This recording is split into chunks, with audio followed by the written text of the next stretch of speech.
You are just a housewife. You don't even work. You're home all the time. So what's so hard about that?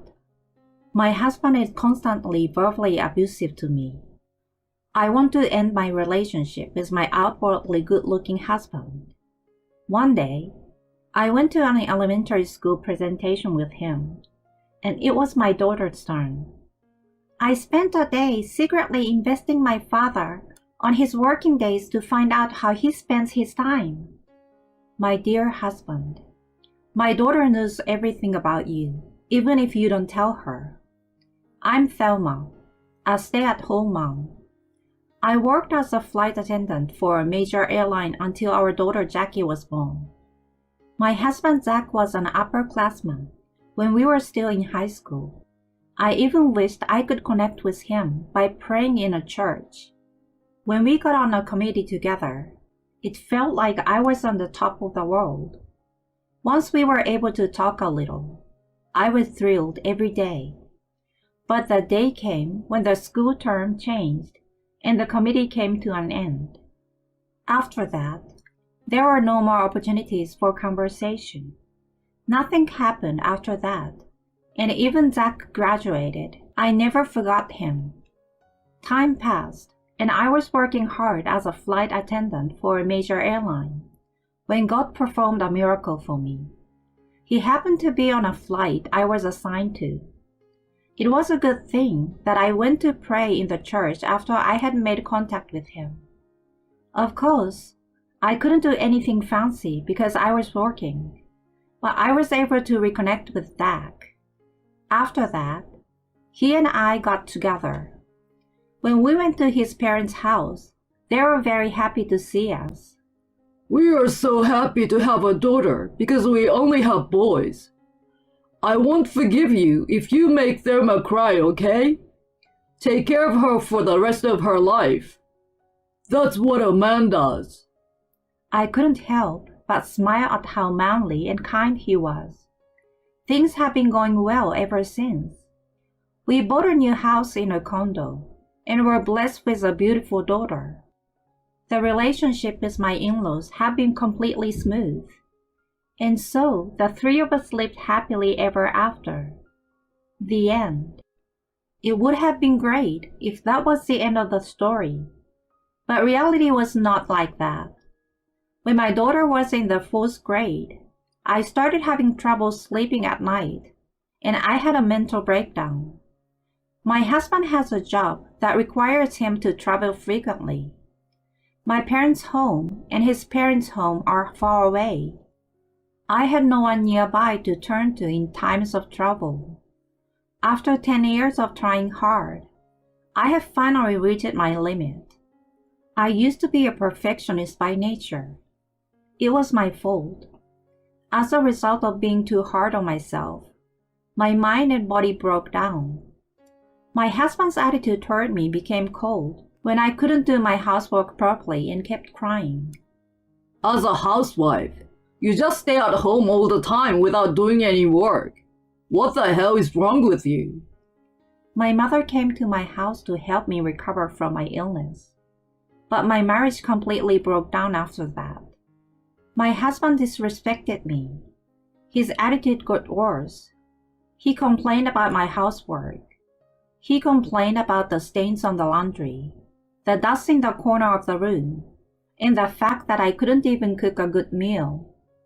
I was getting more and more trapped.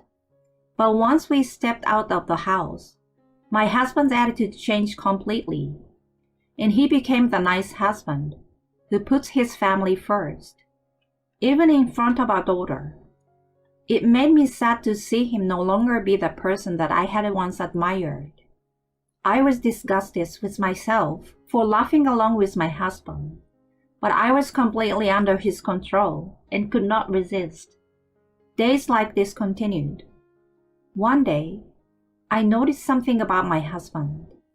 While my husband was in the bathroom, I happened to see a pop-up notification on his phone. There was a message with the name of a woman I didn't know, and there was a heart emoji in it. I was shocked, but I was also prepared for the day when this would happen in our current relationship. Still, there was nothing I could do. I didn't want to cause any trouble at home, and I felt sorry for my child if we divorced. These feelings are not lies.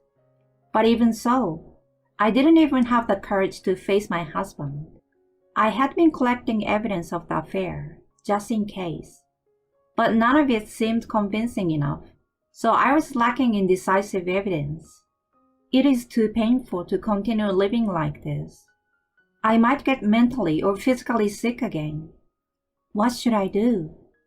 Then something happened that made me despair even more. It was my daughter's birthday, and my husband was going to buy a cake for her on his way home from work.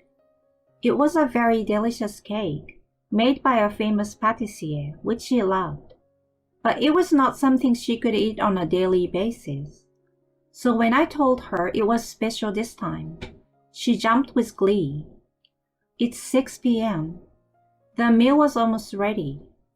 My husband has not come home yet. I text him, but he doesn't read my messages, and even though it's already 8 p.m., he still hasn't come home. I start eating dinner with my daughter. 10 p.m. He doesn't come home. My daughter is asleep. I'm used to him neglecting me. But this behavior toward my daughter is unforgivable. I reminded myself that I had to speak up for once today. It's 2 hours past midnight. My husband finally came home. He doesn't say anything when he comes home. He goes past the living room and goes straight to the bathroom. I follow and approach him there. Hey. Oh, I didn't know you were up. Hey, it's Jackie's birthday. What did you do with the cake? I'm tearing up as I speak. Oh, I forgot. Of course I was working, right? I'm tired. Give me a break, okay? Not one word of apology. It's easy to guess that he was with someone instead of working. His family doesn't matter to him anymore. I went to my bedroom in tears, thinking that I would not be able to question him even if I talked more. In bed, I bit my lip and cried, trying desperately to keep my voice down. I had no hope for the future in my life. I had given up on everything. And yet, the seasons change. Summer vacation was over. One day, it was the day of my daughter's presentation of her summer research. She told my husband and me every day that she was going to make an outstanding presentation and that we should definitely come. On the day of the presentation, my husband was ready to go. He ignored the birthday cake, but it was obvious that he wanted to show the parents and teacher at school that he was a family man. Oh, it's Jackie's parents. What a wonderful family you have. My husband was happy to hear this from the other parents. No. My daughter wanted me to come. This is no big deal. I give a rueful fake smile. We are actually just masquerading as a happy married couple. I am tempted to go around saying that. We enter the classroom, and soon after, the presentations begin. Jackie's classmates had their own research topics. Some brought dioramas to show off, while others presented the result of their research on electricity, plants, and environmental issues. As expected of sixth graders, they were very well prepared. As I was watching, Jackie went in front of the blackboard. She stood in front of the blackboard, took a deep breath, and began her presentation. I could feel some nervousness in her voice. My summer research is about my dad. Oh wow, you're so loved by your daughter.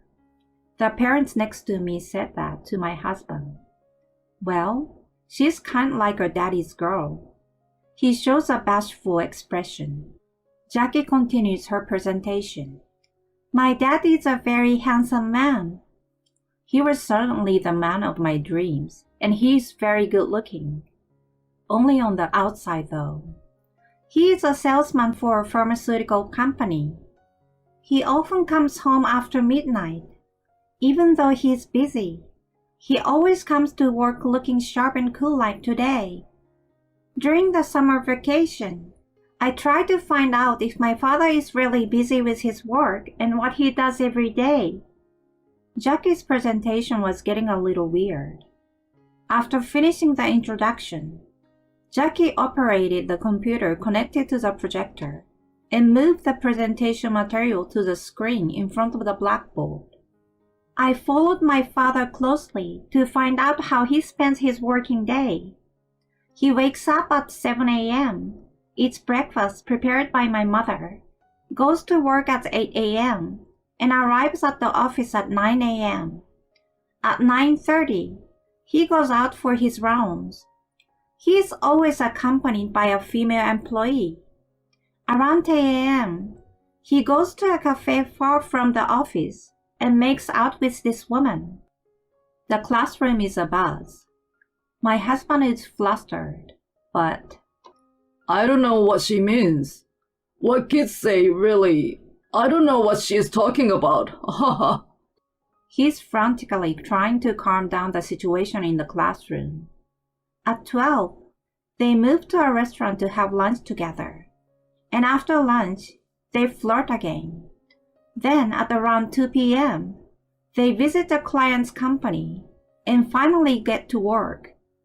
After the visit, he meets up with a woman again at around 3:30 p.m., and they go to a hotel. They stay at the hotel for about 2 hours, return to the office around 5 p.m., and leaves work at 6 p.m. Then they have dinner at a restaurant while flirting around. Wait. Jackie, what are you talking about? Hey, ma'am, you have to stop this right now. What the hell is a teacher doing? My husband is still trying to keep his cool, but he's sweating profusely. He's panicking so much that he's looking pale. Jackie's teacher, Miss Burns, says quietly, "I'm sorry. Please be quiet." She seems a little on edge.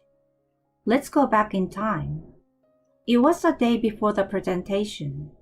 Jackie asked me to come into her room, and then she apologized. She told me that she had stumbled across evidence of the affair, that she knew that her dad was playing with fire, that she had researched it and made it her summer project, and that tomorrow she would present it in front of the crowd. But maybe that might humiliate me. She looked anxious.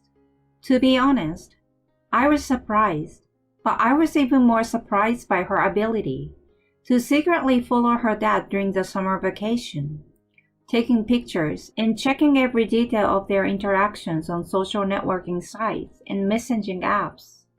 I knew she was a strong girl, but I didn't expect her to be this strong.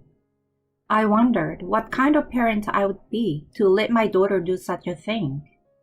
But I also felt that this was the only way. My husband is a proud, self-conceited man, and I felt that he would wriggle his way out no matter what evidence I had, and I didn't have the confidence to go toe-to-toe with him. But with this, if I could get him in front of a room full of people, he would have to admit guilt. I apologized to my daughter and asked her to go through with the presentation. Don't worry about whether or not I will be embarrassed. I'm sorry. I know that was hard. Thank you, Jackie. I hugged her and cried. Jackie looked at me and said, "I love you, Mommy. I can never forgive Dad for cheating on you. I'm sorry I scared you, but I will protect you. And it wasn't hard. It was fun being a detective. Tomorrow, we're gonna get to the bottom of this." Seeing my daughter shedding tears as we talked, I could feel her feeling so painfully, but she's really strong and dependable. Afterwards, she showed me her presentation materials, and she had a lot of evidence that I didn't have. With this, we could win. I knew we had won, and here we are. I'm now listening to the presentation with a great sense of calm because I had heard everything yesterday. I can even afford to enjoy watching my husband's reaction with a cool head. Jackie's presentation continues. The projector screen changes. There was a picture of a woman and my husband going into a hotel, enjoying a date on a holiday, and so on. I found out that my father does not play with me on holidays, but with some other woman. Then, the next screen shows a message exchange with the woman. The screen switches again. The screen shows a series of screenshots of the exchange. I had a good time with you today, babe. I was happy to spend time with you, sweet cheeks. You were so cute today. What? Just today? Oh. Sorry, you're always cute. Kiss.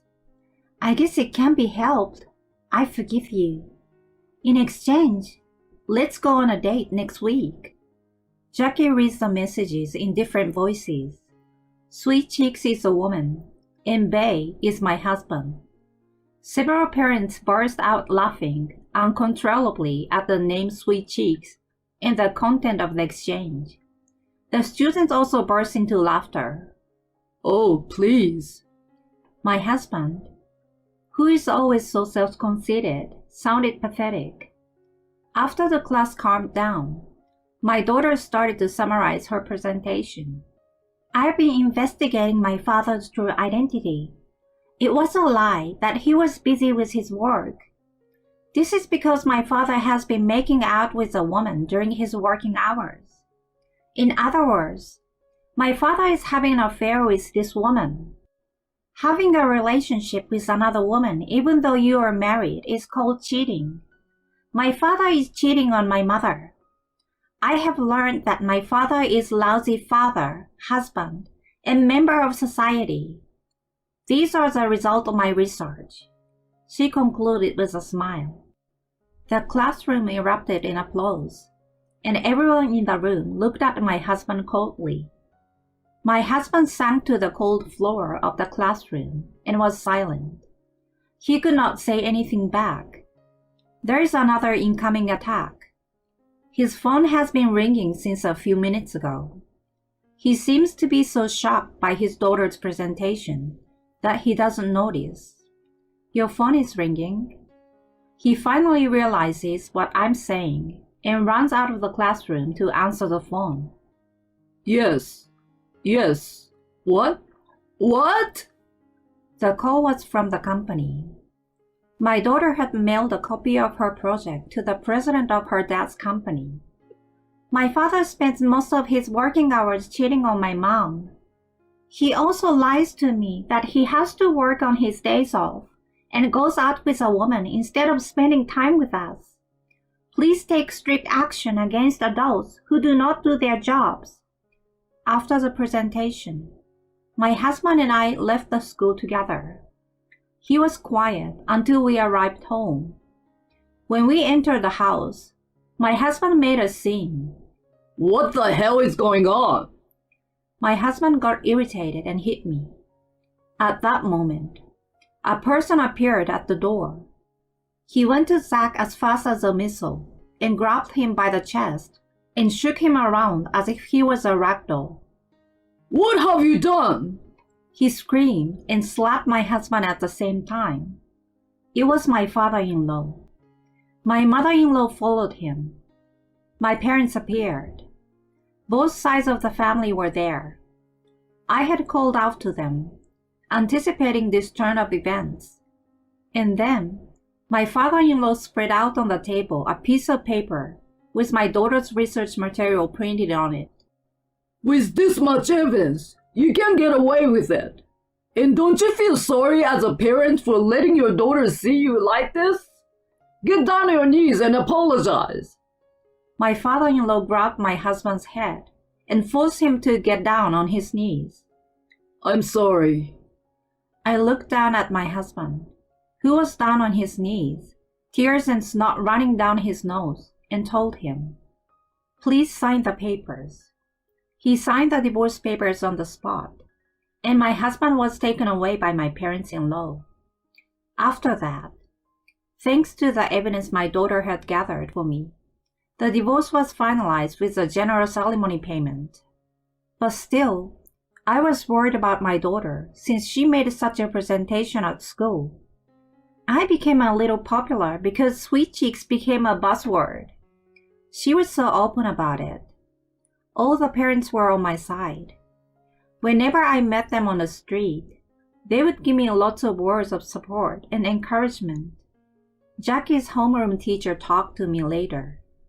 She told me that my daughter had told her about the contents of the presentation before she made it. The teacher, who herself had experience in being cheated on, said that as a teacher she should have stopped it, but instead, she had encouraged her to do it. She gave me a kind smile. My ex-husband has been demoted to a lower department and is having a very hard time both physically and mentally. I heard that the other woman was also transferred to an office in a developing country and is no longer in this country. Everything is now settled. I'm now living a happy life with my daughter. I'm mentally calmer now that I'm away from my ex-husband. I have regained my life. My confidence is back, and I'm now employed again in the airline industry since my daughter started high school. I've had enough of marriage. I want to enjoy my energetic days to the fullest at my own pace. And when I am not working, I want to spend all my time with my daughter.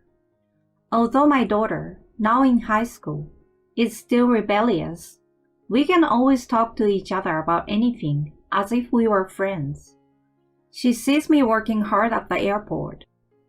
I want to be an independent and cool woman like my mom.